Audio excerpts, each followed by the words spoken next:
আপনাদের সাথে একটা ধাঁধা খেলতে চাচ্ছিলাম, যদি রাজি থাকেন তাহলে আপনার সাথে একটা ধাঁধা খেলতে পারি। জি অবশ্যই। আপনি কি ইচ্ছুক আছেন? হ্যাঁ। আসসালামু আলাইকুম। আবারও চলে আসলাম আমি একটা ধাঁধার কোশ্চেন নিয়ে। আমার এখানে দুটা সুন্দরী আপু দাঁড়িয়ে আছে, আমি তাদেরকে ধাঁধার একটা কোশ্চেন করব। তো তারা যদি সঠিক অ্যান্সার দিতে পারে তাহলে অবশ্যই তাদের জন্য একটা পুরস্কার থাকবে। তো চলেন আমরা কথা না বাড়িয়ে ধাঁধার কোশ্চেন ছুড়ে দেই। আসসালামু আলাইকুম আপু, কেমন আছেন? ওয়ালাইকুম আসসালাম। জি আলহামদুলিল্লাহ, ভালো। আপনি? আলহামদুলিল্লাহ, আমি ভালো আছি। আপনি কি পার্কে ঘুরতে আসছেন? জি। ও আচ্ছা, মানে আমি আপনাদের সাথে একটা ধাঁধা খেলতে চাচ্ছিলাম, যদি রাজি থাকেন তাহলে আপনার সাথে একটা ধাঁধা খেলতে পারি। জি অবশ্যই। আপনি কি ইচ্ছুক আছেন? হ্যাঁ। ও আচ্ছা আচ্ছা, তাহলে আমরা কথা না বাড়িয়ে ধাঁধার কোশ্চেনটা করে ফেলি। যদি আপনি এই ধাঁধার কোশ্চেনটা সঠিক অ্যান্সার দিতে পারেন তাহলে আপনার জন্য একটা পুরস্কার থাকবে, ঠিক আছে? তো যাই হোক, আমার ধাঁধার কোশ্চেনটা হচ্ছে, এমন কোন জিনিস আছে যে আমাদের সাথে থাকে কিন্তু আমরা ছুঁইতে পারি না? আমাদের বাসায় তো সবকিছু থাকে, সবকিছু তো আমরা ছুঁইতে পারি। এটা আবার,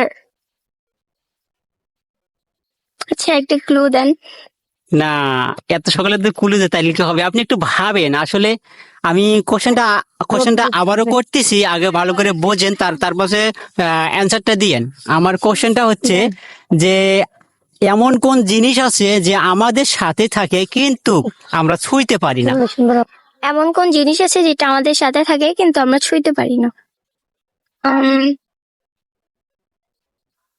আচ্ছা, এটা কি টাইম থাকবে? মানে টাইমের মধ্যে বলতে হবে? হ্যাঁ, এটা আমি আপনাকে পরে টাইম দেবো, আগে একটু ট্রাই করে দেখেন। যদি না পারেন তাহলে পরে আপনাকে আমি টাইম দেবো। আমাদের সাথে, ও হ্যাঁ, ওয়েট ওয়েট, আমাদের সাথে থাকে কিন্তু আমরা ধরতে পারি না, এটাই তো বলছেন। হ্যাঁ। ছায়া। এটা কি? ছায়া হবে আমাদের ছায়া? থাকে, হ্যাঁ ছায়া। এটা কি সঠিক না ভুল একটু কি বলবেন? সঠিক? আমার মাথায় এটাই আসছে, আর কিছু আসে নাই। ও, মানে মানে এটা মানুষের যে ছায়াটা আছে হ্যাঁ, ওইটা। সাথে থাকে কিন্তু ছোঁয়া যায় না। আচ্ছা, যাকে এই চিন্তা ভাবনাটা আপনার মাথায় কিভাবে আসলো? না, আপনি যেহেতু বলছেন যে মানে সাথে থাকে কিন্তু ছোঁয়া যায় না, তারপর আমি অনেক ভাবলাম যে আসলে এমন মানে কোন জিনিস আছে যেটা সাথে থাকে কিন্তু ছোঁয়া যায় না। তারপরে দেন আমি দেখলাম যে ছায়া আছে সাথে, ওইটা ছোঁয়া যায় না, এই জন্যই বললাম আর কি। ও আচ্ছা, যাই হোক, আমরা সঠিক অ্যান্সারকারী একজন পেয়ে গেছি। তো আজকে তার জন্য একটা পুরস্কার থাকবে, তো আমি তাকে পুরস্কারটা দিচ্ছি। তো তার জন্য 200 টাকা একটা পুরস্কার নেন। Thank you. আচ্ছা, ধাঁধাটা খেলে আপনার কেমন লাগলো? অনেক ভালো লাগছে। আপনার? আমারও ভালো লাগছে। আচ্ছা, ওকে, ঠিক আছে বন্ধুরা, ভালো থাকবেন। আবারও একটা নেক্সট টাইমে আবার একটা ধাঁধার কোশ্চেন নিয়ে আসবো। সে পর্যন্ত আপনারা ভালো থাকেন। আসসালামু আলাইকুম।